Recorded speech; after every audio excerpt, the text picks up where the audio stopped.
अस्सलाम वालेकुम स्टूडेंट्स, क्या हाल है। इस वीडियो लेसन में हम लोग जो है वो कंपनी के कुछ बेसिक से क्वेश्चन सॉल्व करेंगे।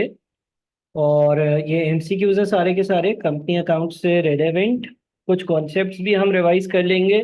मेजॉरिटी ऑफ द कॉन्सेप्ट्स जो हैं वो सेपरेटली आपने जो है वो मेरे वीडियो लेसन्स में कवर करे हुए हैं। तो आज स्टार्ट करते हैं हम पहले एमसीक्यूज से। और देखते हैं कि हमारे पास क्या लिखा हुआ आ रहा है। सबसे पहले है, for which purpose can a share premium account legally be used. हम शेयर प्रीमियम का अकाउंट जो है वो कहाँ पर इस्तेमाल कर सकते हैं, किस सिनेरियो में, किस केस में शेयर प्रीमियम का जो अकाउंट है वो हम।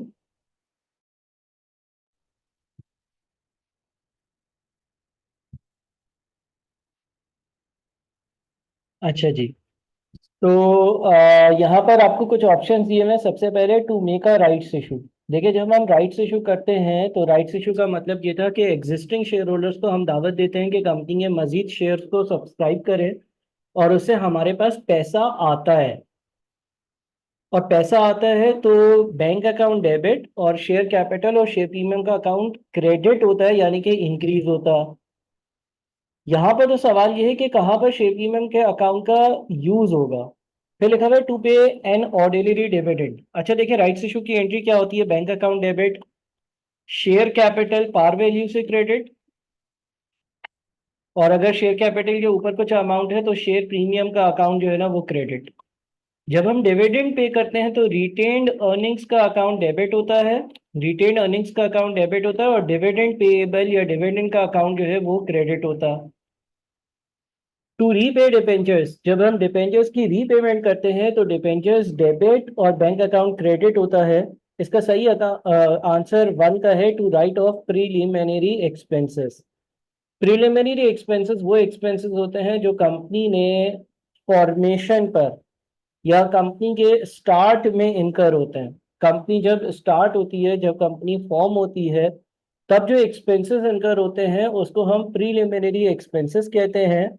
और हम शेयर प्रीमियम के अकाउंट को प्रीलिमिनरी एक्सपेंसेस को राइट ऑफ करने के लिए इस्तेमाल कर सकते हैं, लीगली ये अलाउड है। जब प्रीलिमिनरी एक्सपेंसेस पे होंगे तो एंट्री पास होगी, प्रीलिमिनरी एक्सपेंसेस डेबिट और बैंक अकाउंट क्रेडिट। और फिर जब हम इसको राइट ऑफ कर रहे होंगे तो हम शेयर प्रीमियम के अकाउंट को डेबिट करेंगे और प्रीलिमिनरी एक्सपेंसेस के अकाउंट को क्रेडिट कर रहे होंगे। तो वन का सही आंसर जो है वो डी होगा। अगला है, a company has just been wound up and the only assets that remain have realized 45,000।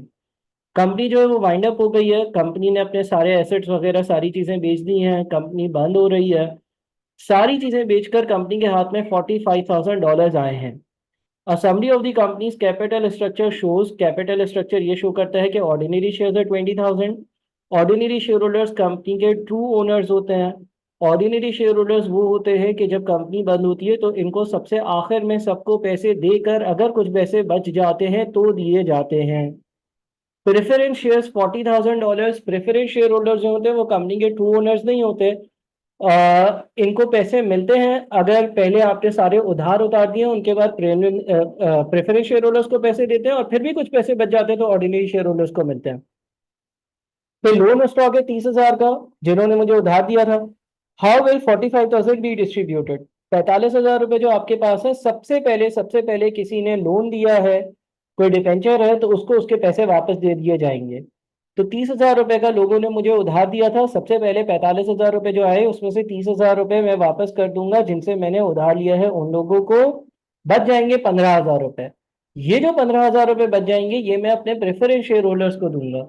देखिए, मेरे पास ऑर्डिनरी शेयर होल्डर्स हैं जिनको मुझे 20,000 देना है, प्रेफरेंस शेयर होल्डर्स हैं जिनको मुझे 40,000 देने हैं, और लोन वाले लोग हैं जिनको मुझे 30,000 रुपए देने हैं। ठीक है जी। तो सबसे पहले जो 45,000 रुपीज है उसमें से मैं उनको पैसे दूंगा जिन्होंने जिन्होंने कंपनी को लोन दिया था, इनका लोन चुका दूंगा, ये जीरो पर आ जाएगा। उसके बाद फिर 15,000 रुपए मेरे पास बच गए, वो 15,000 रुपए मैं प्रेफरेंस शेयर होल्डर्स को पे कर दूंगा। जब मैं प्रेफरेंस शेयर होल्डर्स को 15,000 रुपए पे कर दूंगा तो अब प्रेफरेंस शेयर होल्डर्स के 25,000 बच जाएंगे, ऑर्डिनरी शेयर होल्डर्स के 20,000 बच जाएंगे। ये मैं नहीं दे पाऊंगा, कंपनी बंद होगी फिर भी नहीं दे पाऊंगा। उसने ये पूछा था कि क्या क्या किस किस को पैसे दे पाओगे, तो हम कहेंगे कि हम लोन स्टॉक वालों को 30,000 रुपये दे पा रहे हैं और 15,000 रुपये हम प्रेफरेंस शेयर होल्डर्स को दे पा रहे हैं। थर्ड पर आते हैं। थर्ड में लिखा हुआ है the data shows the income statement of a company for the year ended 31 अगस्त 1999। 31 अगस्त 1999 का आपके पास इनकम स्टेटमेंट दिया हुआ है। ऑपरेटिंग प्रॉफिट क्या होता है? सेल्स रेवेन्यू में से cost of goods sold minus कर देते हैं तो ग्रॉस प्रॉफिट आता है। ग्रॉस प्रॉफिट में से सारे के सारे ऑपरेटिंग एक्सपेंसेस माइनस कर देते हैं तो profit before interest and tax आ जाता है। ठीक है। सेल्स रेवेन्यू में से सबसे पहले हम सारा का सारा cost of goods sold minus कर देते हैं तो ग्रॉस प्रॉफिट आ जाता है। ग्रॉस प्रॉफिट में से हम सारे ऑपरेटिंग एक्सपेंसेस जब माइनस कर देते हैं तो profit before interest and tax आ जाता है। इसमें से इंटरेस्ट का एक्सपेंस माइनस हो जाता है तो उसके बाद हमारे पास क्या बच जाता है? प्रॉफिट बिफोर टैक्स बच जाता है। प्रॉफिट बिफोर टैक्स में से टैक्स पे हो जाता है तो प्रॉफिट आफ्टर टैक्स बच जाता है। ये प्रॉफिट आफ्टर टैक्स जो है इसमें पूरा का पूरा मुकम्मल राइट ऑर्डिनरी शेयर होल्डर्स पर होता है। अब देखिए ऑपरेटिंग प्रॉफिट दिया हुआ है। Operating profit profit before interest and tax का दूसरा नाम है। Operating profit profit before interest and tax का दूसरा नाम है। इसमें से डिबेंचर्स का इंटरेस्ट यानी कि इंटरेस्ट एक्सपेंस माइनस हुआ। Profit on sale of investment shares, कुछ कंपनी के शेयर्स बेचे उससे जो मुझे कमाई हुई वो इसमें ऐड कर दी। अब 1,02,000 रुपए बच गए। अच्छा हुआ क्या है? 1,02,000 रुपए जो थे ना वो प्रॉफिट आफ्टर टैक्स है। 1,02,000 प्रॉफिट आफ्टर टैक्स है। इस सवाल में कोई टैक्स का कॉन्सेप्ट ही नहीं है, टैक्स नहीं है इस सवाल में। तो ये जो प्रॉफिट आफ्टर टैक्स है इसमें से कंपनी ने 30,000 रुपए जनरल रिजर्व में ट्रांसफर कर दिए। जनरल रिजर्व में ट्रांसफर करने का मतलब ये है कि कंपनी ने एक साइड पर रख दिए, कभी इस्तेमाल करने पड़े तो कंपनी इस्तेमाल करेगी, लेकिन वो भी प्रॉफिट आफ्टर टैक्स में से ही है। लेकिन प्रॉफिट आफ्टर टैक्स 1,02,000 था, उसमें से ही इन्होंने जो है वो कुछ पैसे साइड पर कर दिए, अब बच गए 72,000। अब वो बोलते हैं what was the distributable profit for the accounting year ended 31 अगस्त 1999। यानी कि मेरा डिस्ट्रीब्यूटेबल प्रॉफिट कितना है? डिस्ट्रीब्यूटेबल प्रॉफिट का मतलब है profit after tax. Distributable profit का मतलब है कि वो प्रॉफिट जो मैं ऑर्डिनरी शेयर होल्डर्स को डिविडेंड के तौर पर दे सकता हूं, इजाजत है देने की। डिस्ट्रीब्यूटेबल प्रॉफिट वो होता है जिसमें से मैंने इंटरेस्ट को माइनस किया हुआ है और सारे एक्सपेंसेस को माइनस किया हुआ है। तो सही आंसर 1,02,000 होगा। 1,02,000 रुपए वो है जो मैं अपने शेयर होल्डर्स को किसी भी तरह से डिविडेंड के तौर पर दे सकता हूं।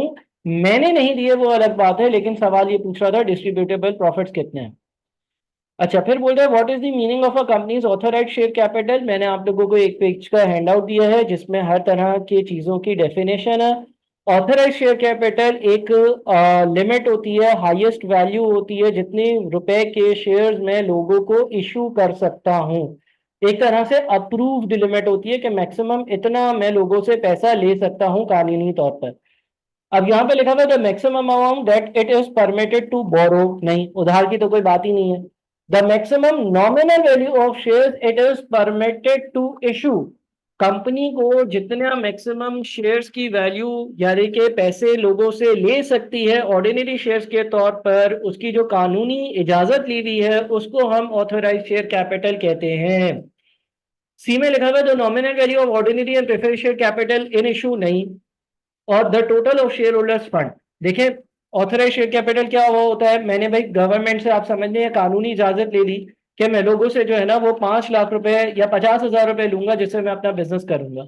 अब ये अलग बात है कि मैंने उससे कम पैसे अभी लोगों से लिए हुए हो, 30,000, 40,000, 45,000, मैं बाद में 10-15,000 जो रिमेनिंग है वो भी ले लूंगा अपना बिजनेस करने के लिए। लेकिन ये एक मैक्सिमम लिमिट होती है जिस लिमिट से मैं क्रॉस नहीं कर सकता, लिहाजा 4 का आंसर जो होगा वो बी होगा।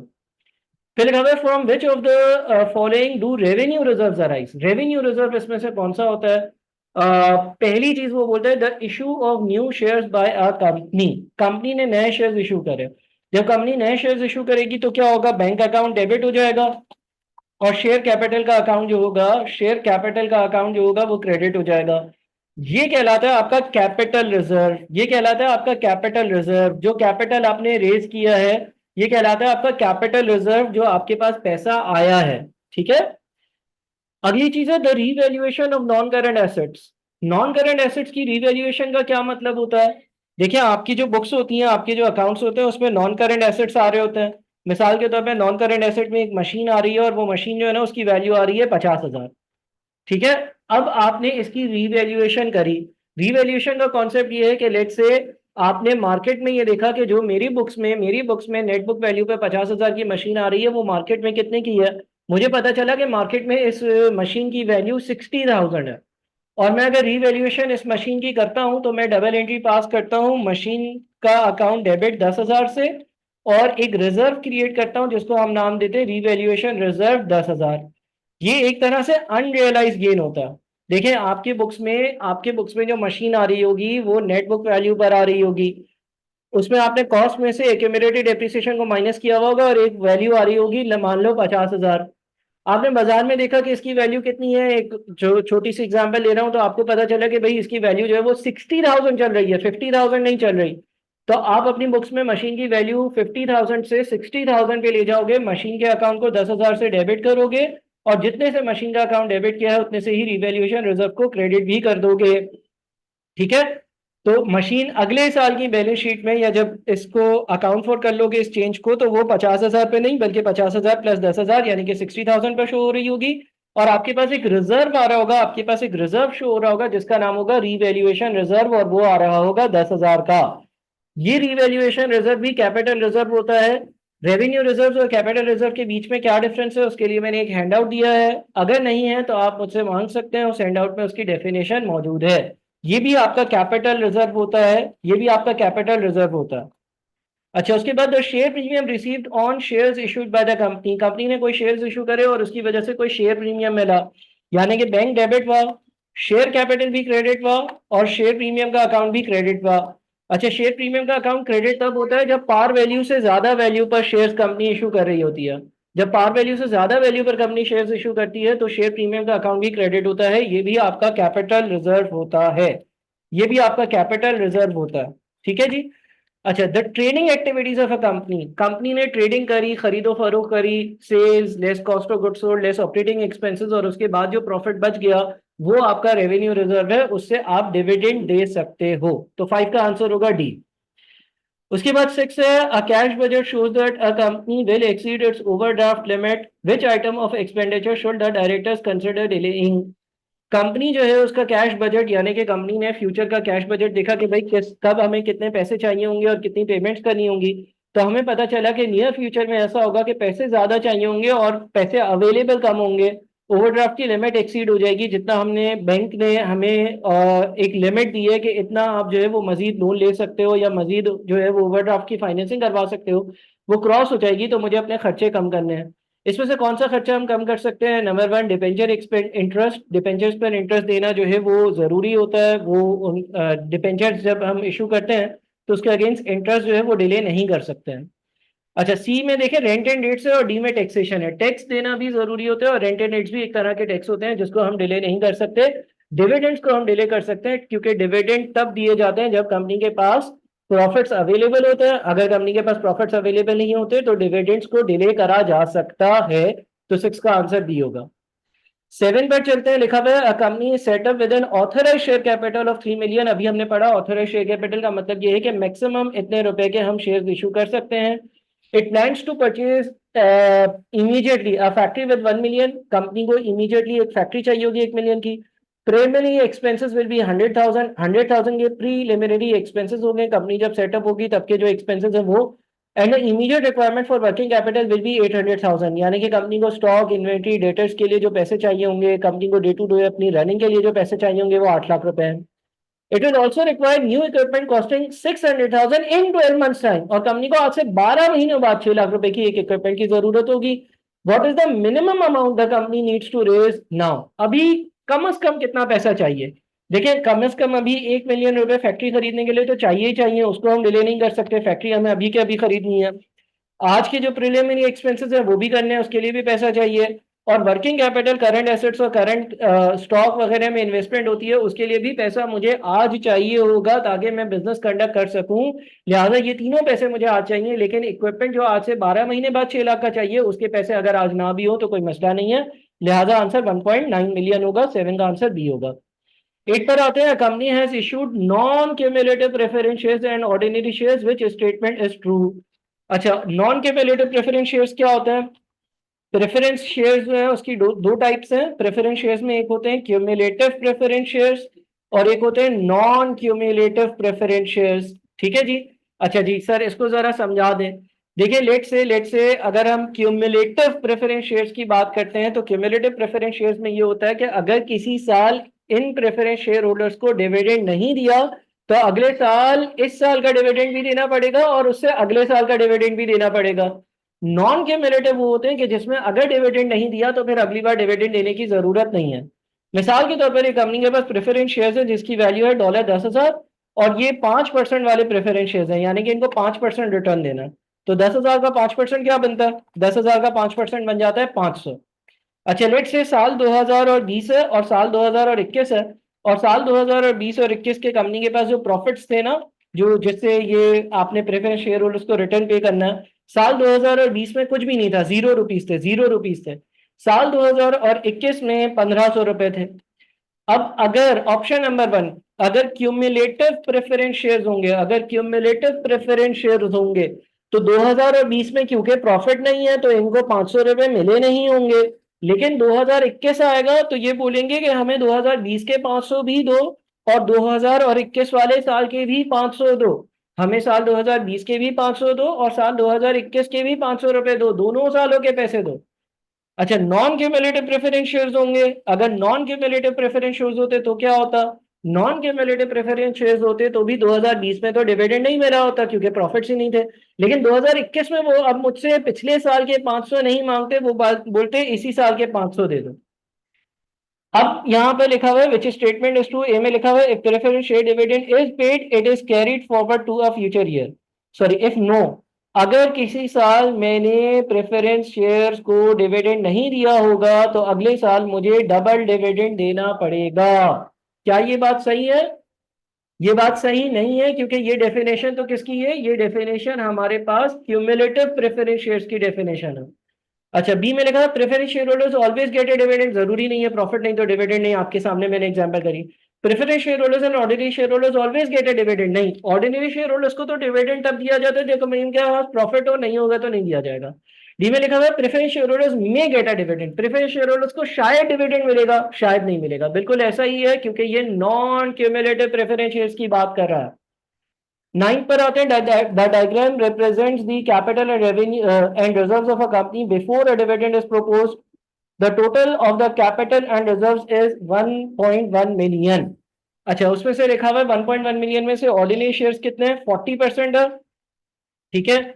उसके बाद रीवैल्यूएशन रिजर्व, जिसको अभी हमने ऊपर डिस्कस किया, वो जो मशीन की रीवैल्यूएशन हुई थी, वो 25% है। रिटेन प्रॉफिट जो है वो 5% है। और शेयर प्रीमियम जो है वो बोलता है कि वो 20% है। और जनरल रिजर्व जो है, जनरल रिजर्व जो है वो 10% है। अब टोटल वैल्यू कितनी है? 1100000। इसमें से ऑर्डिनरी शेयर्स कितने हैं? 40%, तो हम इसका ले लेते हैं 40%। इसमें से रिटेन रीवैल्यूएशन रिजर्व कितना है टोटल का? 25%। रिटेन प्रॉफिट कितना है टोटल का? 5%। शेयर प्रीमियम कितना है टोटल का? 20%। जनरल रिजर्व कितना है टोटल का? 10%। ये इसका ब्रेकअप है, आप इसको ऐड करेंगे तो ये 1.1 मिलियन बन रहा होगा। उसका सवाल ये है what is the maximum amount that can be distributed to share holders as dividend. ज्यादा से ज्यादा क्या अमाउंट है जो मैं शेयर होल्डर्स को डिविडेंड के तौर पर दे सकता हूं, डिस्ट्रीब्यूट कर सकता हूं? मैं शेयर होल्डर्स को रिटेन प्रॉफिट दे सकता हूं। रिटेन प्रॉफिट जो मेरा बचा हुआ प्रॉफिट है वो मैं दे सकता हूं। और जितना पैसा जनरल रिजर्व में होता है वो भी मैं दे सकता हूं। यानी कि मैं $165,000 को एज अ डिविडेंड दे सकता हूं। पहली चीज तो ऑर्डिनरी शेयर कैपिटल यानी कि ऑर्डिनरी शेयर होल्डर्स की इन्वेस्टमेंट है। दूसरी चीज जो है वो एक कैपिटल रिजर्व है, रीवैल्यूएशन रिजर्व है, अनरियलाइज गेन है, मशीन की वैल्यू इंक्रीज हुई उसकी वजह से जो पैसों का इंक्रीज नजर आ रहा है वो है, कैश तो नहीं है। रिटेन प्रॉफिट में दे सकता हूं। शेयर प्रीमियम जो है वो यहाँ पे यूज नहीं होता है। अगेन डिविडेंड देने के लिए जनरल रिजर्व और रिटेन प्रॉफिट वाली वैल्यूज यूज होती है। 10 में लिखते हैं which of the following is a revenue reserve, capital redemption reserve, general reserve, revaluation reserve, share premium account. अब आप लोगों को सीधा सीधा काफी प्रैक्टिस कर कर मालूम हो गया कि जनरल रिजर्व जो है वो हमारा रेवेन्यू रिजर्व है, जिस जो हमारे प्रॉफिट से सेट असाइड किया हुआ है। अच्छा, किसी ने कैपिटल रिजर्व और रेवेन्यू रिजर्व की डेफिनेशन को डिटेल में पढ़ना है तो उसकी वीडियो भी अलग बनी हुई है और उसका हैंड आउट भी है, उसको रेफर करिएगा।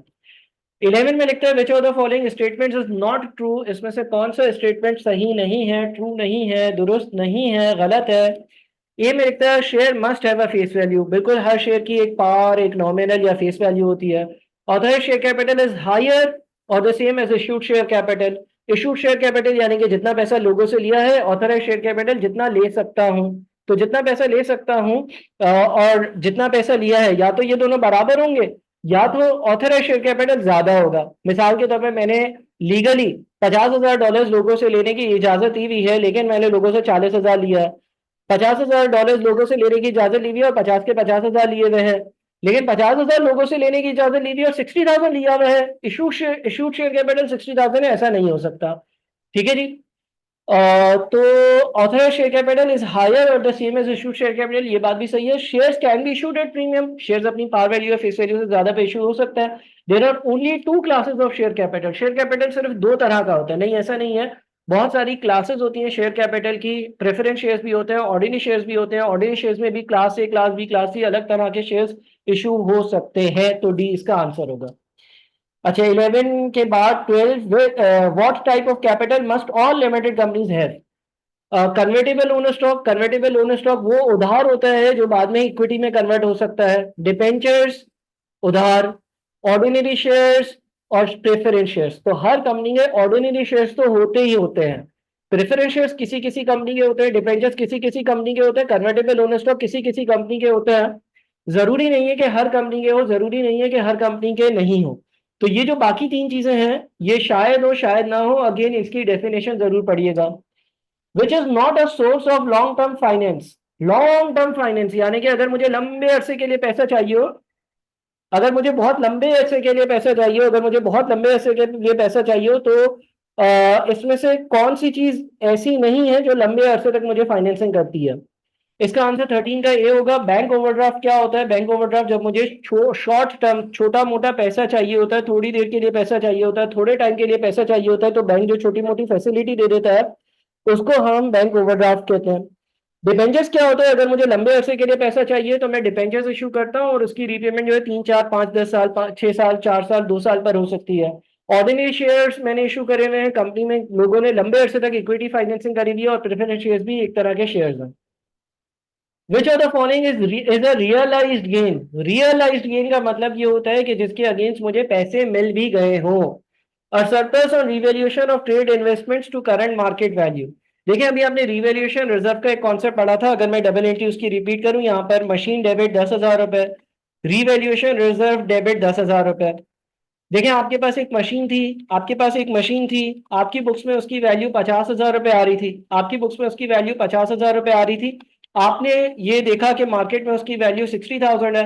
आपने ये डबल एंट्री पास कर कर मशीन को 10,000 से डेबिट कर दिया और इवेल्युएशन रिजर्व को 10,000 रुपए से क्रेडिट कर दिया और एक रिजर्व बना लिया। ये रिजर्व जब आपने बनाया तो आपके पास पैसे नहीं आए। रियलाइज गेन का मतलब होता है कि पैसे भी आ जाएं। बी में लिखता है surplus arising from professional revaluation of the companies office building, office building की रिवैल्यूएशन हो, मशीन की रिवैल्यूएशन हो या ट्रेड इन्वेस्टमेंट्स की रिवैल्यूएशन हो, तो ए और बी में पैसा नहीं आ रहा। और surplus arising on the sale of patents, patents आपने बेचे और आपके पास पैसा आया, पेटेंट्स बेचकर आपके पास पैसा आया, ये आपका रियलाइज गेन है। Goodwill arising on the purchase of another business, आपने कोई और बिजनेस परचेज किया और उसकी वजह से कोई गुडविल आई। गुडविल क्या होती है? रेपुटेशन। अगर आप किसी और कंपनी को खरीदते हैं तो कभी कभार ऐसा होता है कि उस कंपनी को खरीदते हैं ना, तो साथ में उसकी गुडविल भी आपके पास आ जाती है। ठीक है, यानी कि उसका नाम, जो उस नाम का हमें जो फायदा होता है उसको हम गुडविल कहते हैं। तो हमारा जो आंसर है 14 का सी है। 15 है company has authorised share capital of 1 million which statement must be true. Authorised share capital maximum limit होती है, जैसा कि हमने बार बार पढ़ा, तो इसको हम डायरेक्टली अगर लिख लें तो the shares issued must not exceed 1 million. Again जो मैंने आप लोगों को हैंडआउट्स दिए हैं शेयर्स की डेफिनेशंस के, काइंडली वो पढ़ लें। तो 15 का आंसर सी होगा। 16 है When a company is short of liquid funds, जब कंपनी के पास लिक्विड फंड्स कम हो, कैश कम हो, कैश एट बैंक कम हो, for what purpose may the reserve be used, तो रिजर्व्स को कैसे इस्तेमाल करा जाए? To finance the take over of another business, the company is anxious to acquire, company के पास पैसे नहीं है, क्या कंपनी अपने पैसों को दूसरी किसी कंपनी को खरीदने के लिए इस्तेमाल करेगी? नहीं, ऐसा तो तब नहीं करेंगे जब हमारे पास मुश्किल हो। To maintain dividends during period of low profitability, dividend देना हरगिज जरूरी नहीं है। अगर ऑर्डिनरी शेयर होल्डर्स हैं, आप उनको डिविडेंड ना दें, अगर आपके पास प्रॉफिट नहीं है तो चलता है, तो तभी भी यूज नहीं करेंगे। To pay trade payables promptly so as to obtain discounts, trade peoples कह रहे हैं हमें जल्दी जल्दी पैसा दे दो, हम आपको डिस्काउंट देंगे, हम हमारे पास वैसे ही पैसों की तंगी है, हमने उनको पैसा दे दिया, ऐसा हम नहीं कर सकते। लिहाजा आपका जो आंसर होगा 16 का वो डी होगा, यानी कि to write down the assets whose value to the business has fallen. 17 है which transaction will cause an increase in share holders capital, किस ट्रांजेक्शन की वजह से शेयर होल्डर्स कैपिटल में इंक्रीज आएगा। ए है disposal of a non current asset for more than its book value, एक asset मेरी बुक्स में 500 रुपए की वैल्यू पर था, मैंने 600 रुपए की वैल्यू पर बेच दिया, तो मुझे गेन ऑन डिस्पोजल हो गया 100 का। गेन ऑन डिस्पोजल से जो शेयर होल्डर्स होते हैं उनका कैपिटल इंक्रीज होता है, क्योंकि जितना भी गेन ऑन डिस्पोजल होता है वो उनके पास जाता है, उनका प्रॉफिट होता है। Increase in provision for bad debts से तो प्रोविजन फॉर बैड डेट्स का एक्सपेंस इंक्रीज होगा, प्रॉफिट कम होंगे। Receipt of a loan, loan मिलेगा तो प्रॉफिट थोड़ी बढ़ेगा। Receipt of payment from trade receivable and cash, मैंने ट्रेड रिसीवेबल से कैश में कुछ पैसे रिसीव करे, इससे भी अगेन मेरा कोई increase in share holders capital नहीं होगा। 18 है company has completed arrangements for the closure of part of its business next year, what should the company create in this years accounts for the closures cost. Company ने ये फैसला किया है कि अगले साल हम जो है वो अपना बिजनेस बंद करेंगे, तो कंपनी क्या क्रिएट करेगी। कंपनी जो है वो जनरली प्रोविजंस क्रिएट करती है कॉस्ट के हवाले से कि अगले साल हमें ये पैसे देने होंगे, तो उसका एक अकाउंट बना लेती है। 19 which statements are true about debentures and ordinary shares, ordinary shares और डिबेंचर्स के बारे में क्या ट्रू है, सच है, सही है, तो सी इसका आंसर है। सी में लिखा हुआ है interest is a charge against profit, debentures वालों को इंटरेस्ट देना होता है और इंटरेस्ट जो है वो माइनस होता है प्रॉफिट्स में से, जैसे कि हमने शो किया था profit before interest and tax में से इंटरेस्ट एक्सपेंस माइनस होता है। ऑर्डिनरी शेयर्स के बारे में लिखा हुआ है dividends are an appropriation of profit, dividend का मतलब होता है प्रॉफिट का कुछ हिस्सा देना, तो सी हमारा सही आंसर है। ए क्यों नहीं हो सकता, debentures can be issued at a premium, ordinary shares are never issued at a premium, ऐसा तो नहीं है, ऑर्डिनरी शेयर्स प्रीमियम पे इशू हो सकते हैं। बी क्यों नहीं सही है, holders are owners of a company, debenture holders company के ओनर नहीं होते। डी क्यों सही नहीं है, interest varies from year to year, नहीं फिक्स्ड होता है जनरली। और ऑर्डिनरी शेयर्स के नीचे लिखा हुआ है dividends are paid at the same rate every year, नहीं कभी डिविडेंड ज्यादा होगा कभी डिविडेंड कम होगा। 20 में लिखा हुआ company has revalued it's non current assets upwards during the most recent accounting period, what will be the effect of this increase. जब हम अपने पास रिवैल्यूएशन करते हैं, जैसे कि मैंने पहले भी एग्जांपल दी, एक मशीन 50,000 रुपए की वैल्यू पर थी, मैंने मार्केट में देखा कि इसकी वैल्यू 60,000 हो गई है, तो मैं 10,000 रुपए मशीन के अकाउंट में बढ़ाने के लिए मशीन का अकाउंट करूंगा 10,000 से डेबिट और रिवैल्यूएशन रिजर्व को 10,000 से क्रेडिट कर दूंगा। जब मैं ऐसा करूंगा तो अब मेरी बुक्स में मशीन आ रही होगी 60,000 पर, पहले बुक्स में मशीन आ रही थी 50,000 पर। इसका एक और इम्पैक्ट ये होगा कि लेट से अगर डेप्रिसिएशन का रेट 10% है, तो पहले डेप्रिसिएशन चार्ज होती थी 50,000 का 10%, अब डेप्रिसिएशन चार्ज हो रही होगी 60,000 का 10%, तो डेप्रिसिएशन जो है वो भी इंक्रीज हो जाएगी। पहले 50,000 का 10% डेप्रिसिएशन थी, अब 60,000 का 10% होगी। तो कहता क्या है कि क्या होगा भाई इसका इम्पैक्ट, 20 में पूछा है to increase the capital employed, क्या कैपिटल एम्प्लॉयड, क्या कंपनी का कैपिटल इंक्रीज होगा, क्या कैपिटल में इजाफा होगा। बिल्कुल कैपिटल में तो इजाफा होगा, कैपिटल में इजाफा इसलिए होगा क्योंकि रीवैल्यूएशन रिजर्व जो है वो कंपनी के शेयर होल्डर्स का कैपिटल कहलाता है। दूसरी जगह पर उसने लिखा रिड्यूस प्रॉफिट्स, प्रॉफिट्स रिड्यूस होंगे, पहले 5,000 की डिप्रिसिएशन थी, अब 6,000 की डिप्रिसिएशन होगी, एक्सपेंसेस 1,000 से ज्यादा होंगे, प्रॉफिट्स 1,000 से कम होंगे। अगला लिखा हुआ है company has issued shares at a premium, for what purpose may the balance on the share premium account be used, ये एक रिपीट एमसीक्यू है। इसका हमने पढ़ा था कि C to write off the preliminary expenses incurred in forming the company, company को form करने के लिए जो प्रिलिमिनरी एक्सपेंसेस है उसको राइट ऑफ करने के लिए यूज किया जा सकता है। 22 which of the following may be used to smooth the distributable profits from one year to another, यानी कि किसी टाइम पर कम प्रॉफिट हो ज्यादा प्रॉफिट हो तो उसको स्मूथ आउट करने के लिए, कभी आपने 2 रुपए कमाए कभी आपने 10 रुपए कमाए, क्या कौन सा अकाउंट यूज होता है, तो जनरल रिजर्व यूज होता है। जब आप बहुत ज्यादा प्रॉफिट कमाते हो तो कुछ प्रॉफिट आप जनरल रिजर्व में साइड पे रख लेते हो और बाद में उसको इस्तेमाल कर सकते हो। 23 a director owned company needs additional funds, which method of finance might lead to a reduction of the director's control of the business। एक डायरेक्टर ओन कंपनी है, यानी कि एक डायरेक्टर है वो कंपनी का ओनर भी है और उसको मजीद पैसे चाहिए हैं, इसमें से कौन से ऑप्शन से जब हम पैसे लेंगे तो डायरेक्टर जो है उसका पावर उसका कंट्रोल कम हो जाएगा। मिसाल के तौर पर अभी डायरेक्टर के पास कंपनी के 100 शेयर्स हैं, मिसाल के तौर पर डायरेक्टर के पास अभी कंपनी के 100 शेयर्स हैं। बैंक लोन, बैंक से लोन ले रहे, बैंक से अगर लोन लेगा, bank account debit, bank loan credit, और उस पर इंटरेस्ट देना होगा और फिर लोन वापस देना होगा। और जो बैंक से लोन लेते हैं तो बैंक कंपनी का ओनर नहीं बन जाता। डिबेंचर्स भी एक तरह का लोन होता है, उसमें भी डिबेंचर्स वाला बंदा ओनर नहीं बन जाता।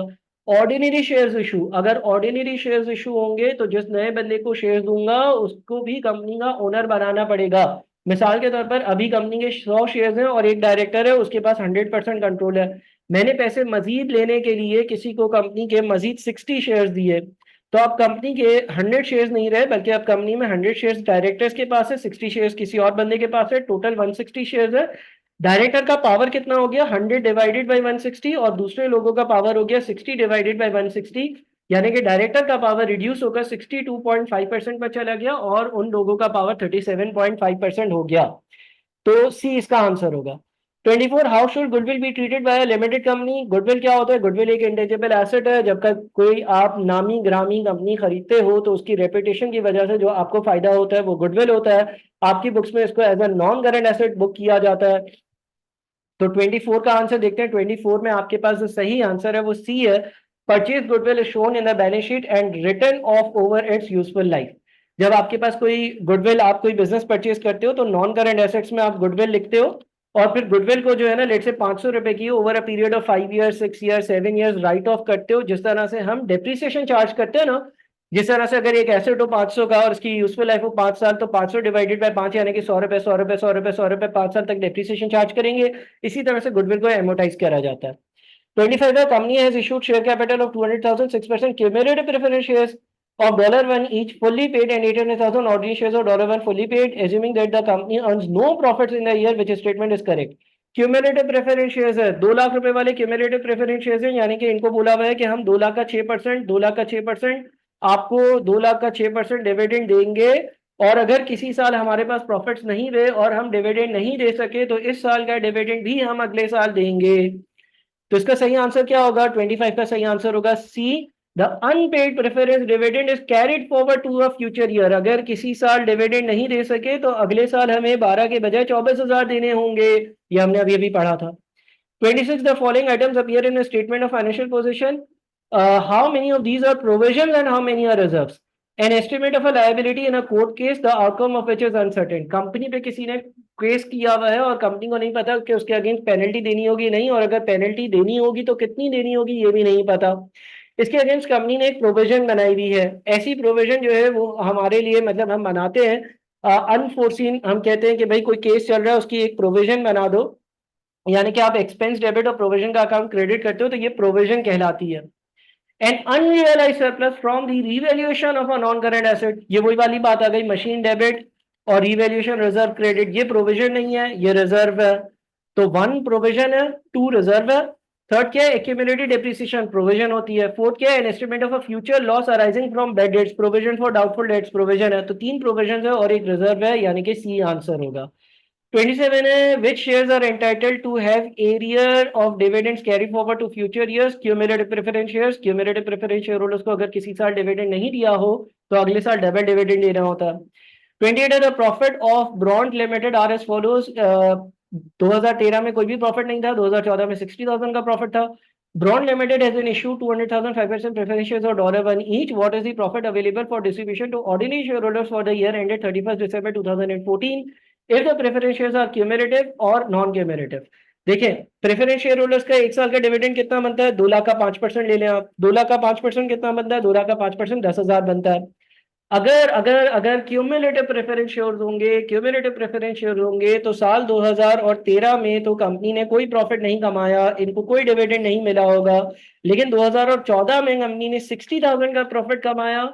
2014 में कंपनी ने 60,000 का प्रॉफिट कमाया। कंपनी को पिछले साल के 10,000 भी देने होंगे, कंपनी को इस साल के 10,000 भी देने होंगे। तो ऑर्डिनरी शेयर होल्डर्स के लिए क्या बच जाएगा? ऑर्डिनरी शेयर होल्डर्स के लिए बच जाएगा 40,000। लेकिन ये किस केस में होगा? ये उस केस में होगा जब क्यूमुलेटिव प्रेफरेंस शेयर्स है। अगर नॉन क्यूमुलेटिव प्रेफरेंस शेयर्स है, अगर नॉन क्यूमुलेटिव प्रेफरेंस शेयर्स है तो 60,000 का जो प्रॉफिट है, पिछले साल अगर आपने कुछ नहीं दिया, पिछले साल अगर आपने कुछ भी पे नहीं किया, पिछले साल अगर आपने कुछ भी पे नहीं किया तो इस साल पिछले साल वाला पैसा नहीं दिया जाएगा, इस साल इसी साल वाले 10,000 सिर्फ और दिए जाएंगे, और 60 माइनस 10 यानी कि 50,000 ऑर्डिनरी शेयर होल्डर्स के लिए बच जाएंगे। तो हमारा 28 का सही जो आंसर है वो बी है, कि अगर क्यूमुलेटिव प्रेफरेंस शेयर्स हुए तो 40,000 रुपए बचे हुए होंगे, और अगर नॉन क्यूमुलेटिव प्रेफरेंस शेयर्स होंगे तो 50,000 रुपए ऑर्डिनरी शेयर होल्डर्स के लिए बचे हुए होंगे। 29 है, which statement describes the treatment of purchased goodwill for a limited company। purchased goodwill को कैसे दिखाया जाता है? ये एक नॉन करंट एसेट है और ये इंटेंजेबल नॉन करंट एसेट है। इंटेंजेबल का मतलब होता है इसको टच नहीं किया जा सकता। टेंजिबल नॉन करंट एसेट्स वो होते हैं जिनको टच किया जा सके, मशीन है, प्रॉपर्टी है, लैंड है, बिल्डिंग है। इनटेंजिबल नॉन करंट एसेट्स वो होते हैं जिनको टच नहीं किया जा सकता और इनकी एमोटाइजेशन होती है। टेंजेबल एसेट्स की डेप्रिसिएशन होती है। तो 29 का आंसर होगा सी। तो इस वीडियो में हमने ये 29 क्वेश्चन जो है वो डिस्कस किए कंपनी के बेसिक्स के। इंशाल्लाह अगले लेसन में मजीद सवाल डिस्कस करेंगे। Thank you so much. Allah Hafiz.